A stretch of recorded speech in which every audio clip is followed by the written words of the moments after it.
everybody. It's Danny and Wanda back from Pecan Grove. We are down in the woods at food plot number 2. We have our new deer feeder here that we're going to be setting up. This is a different style than the one we have over there. This is a gravity feed one. I have a new ground blind that I was going to set up on food plot number 2, the see-through kind. And I was going to put it right over yonder by that big trash pile. There was a clearing right there. I said I can push that right there. It gives a perfect line of sight right down through here where I wanted to set the feeder up. And I put the tractor in low gear and all the brush, and I was going to push it up onto that trash pile right there.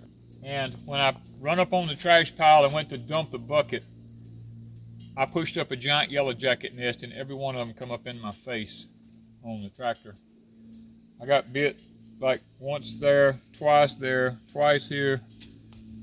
Of course, would have been the perfect time to have had a camera set up, because of course the tractor was in low gear because I was pushing, and I was floorboarding it, trying to go backwards and get out of them and swatting at them at the same time. Finally I just gave up, knocked it out of gear, jumped off the tractor, took off running as hard as I could run, and ran way up into the woods up yonder before I got stopped, and still had yellow jackets buried up in my shirt and everything. Finally got them all off of me.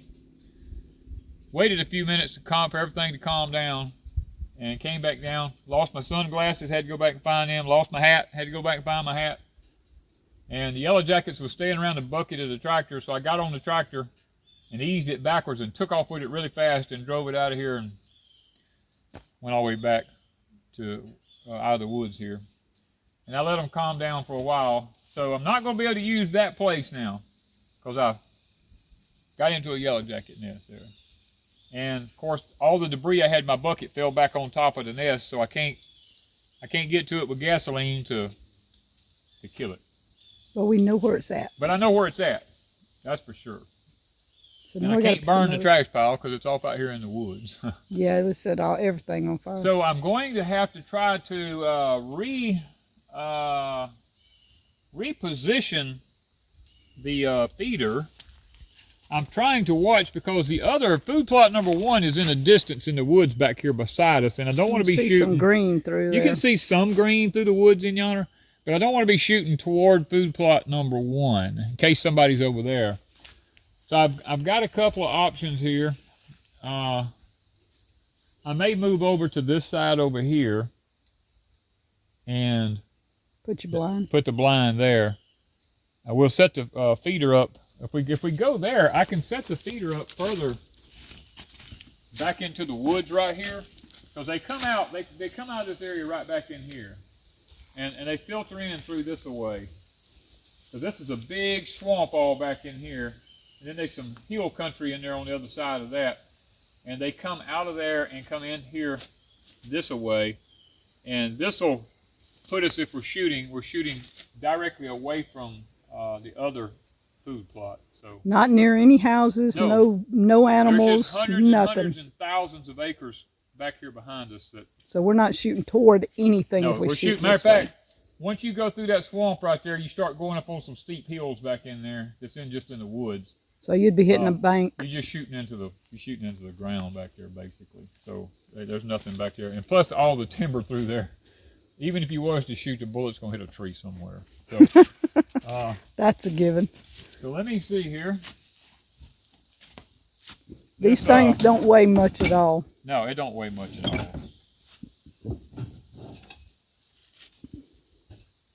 This and I hated to get it all dirty right off the bat, but it is what it is, I guess.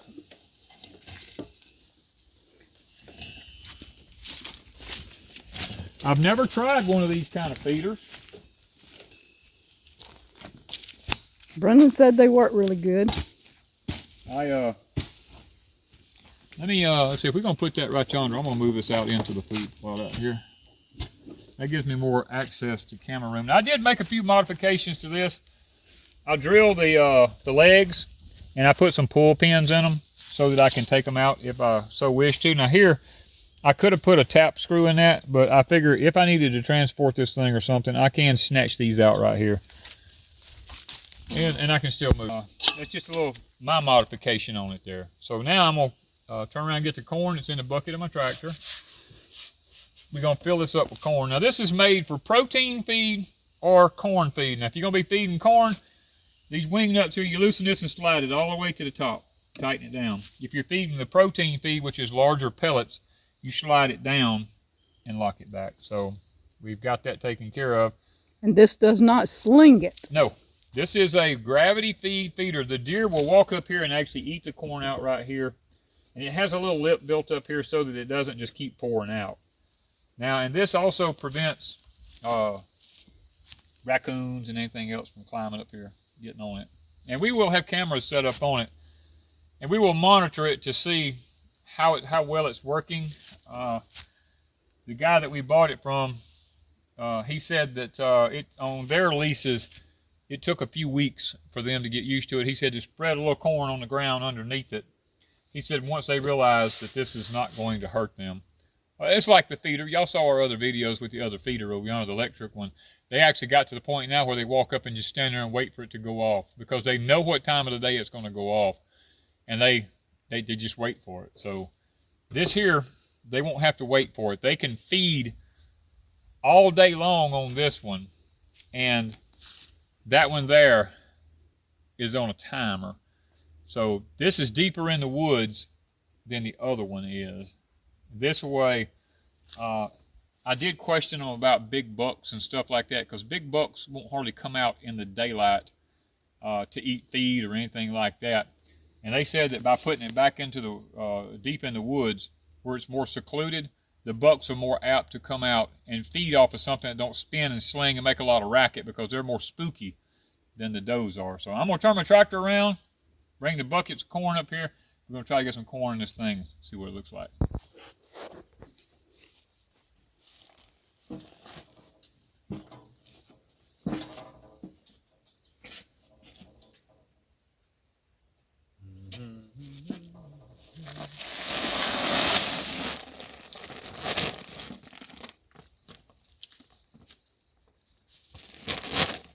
And we're using triple clean corn.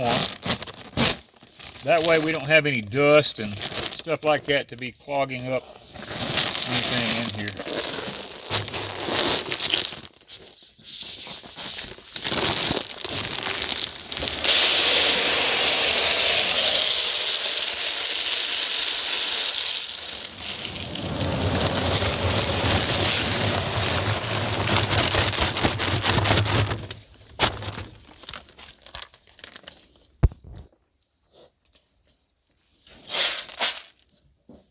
It really didn't pour out more than I thought it would. No, it stopped. It stopped just like it was supposed to.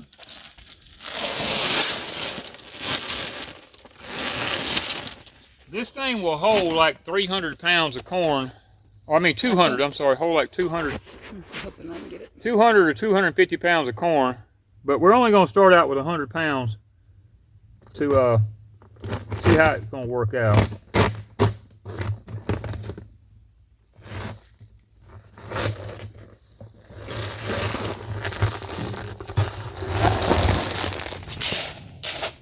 Yeah, it filled it half full, so it'll hold 200 pounds. Now, Ms. Wanda can hand me the lid. I'm gonna put the lid on this. Now, this feeder comes with some pretty good little features about it that I like.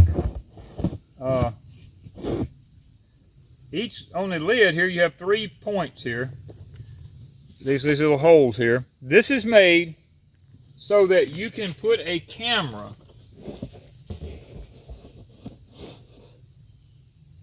These line up with each one of them down there.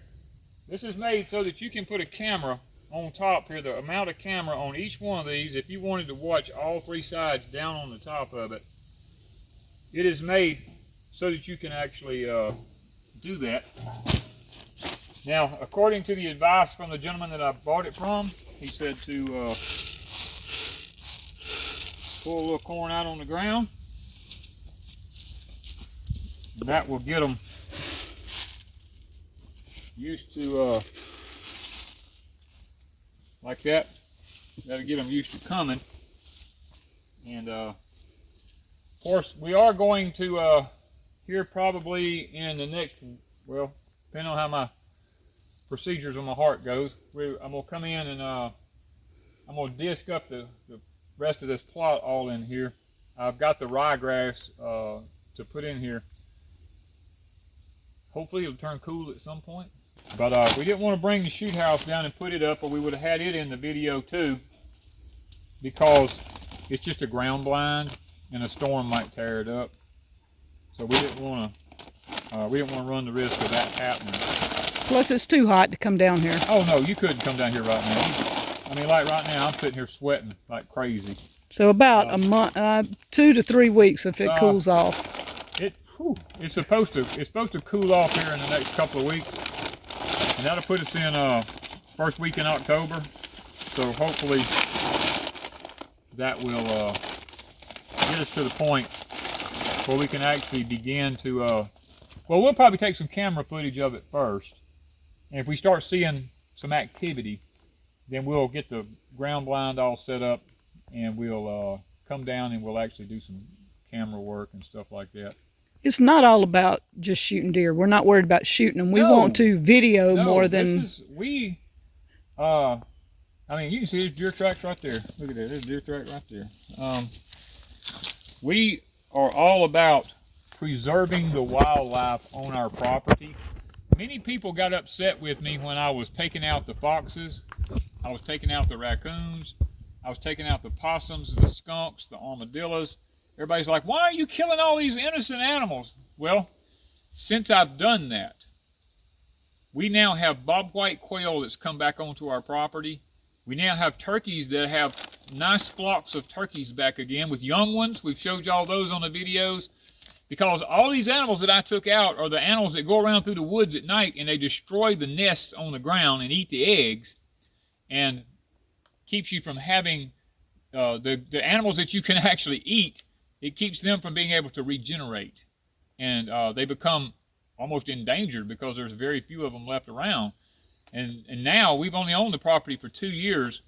We had a fantastic grow off of young deer. You've seen the videos. We had 2 nice young bucks come in that were raised last year. We had probably, I think we've seen anywhere between 8 and 15 young deer last year that were born. Turkeys, we've got several long-bearded gobblers in here. We've got piles of mamas, lots of babies now. In a lot of our videos, you'll hear the bobwhite quail in the background now, actually bobwhiting and calling them their mates. We've seen 1 or 2 rabbits, something we did not see to start with. We used to never, ever see a rabbit in here. There was so much stuff that caught the rabbits, the foxes and everything, until there was no rabbits. I've killed out all the coyotes. I've got rid of all the wild hogs and stuff like this. And I know that sounds horrible, but if you're going to have wildlife that's beneficial and you love to watch, Wanda and I love to video the wildlife, then that's what you have to do. And not only that, they were killing our chickens. You know, I mean, we took out a skunk this week. They was going into our chicken pen, got 3 of our chickens, got our eggs every time we had eggs. They got all of our eggs. And you just have to eradicate those creatures. You know, you can't leave them or you'll have nothing. I mean, that's called being a good steward of the land. As a matter of fact, if you go to Deuteronomy, what is it, 28 to 30, chapter 28, 30, somewhere right near the blessings of obedience, the Lord says, I will drive the wild beasts from your land. When he says that in there, what he means is he will give you the ability to eradicate the wild beasts from your land, because they come in, they destroy your crops, your food sources and all that. He says, I will give you the ability to eradicate the wild beasts from your property so that your food will last from season until season. And that's what he does for us through technology, cameras, stuff like this. He allows us to see them when they're in here, when they're not in here, so that we can do a better job of taking better care of what he has blessed us with. Thank you guys from Pecan Grove.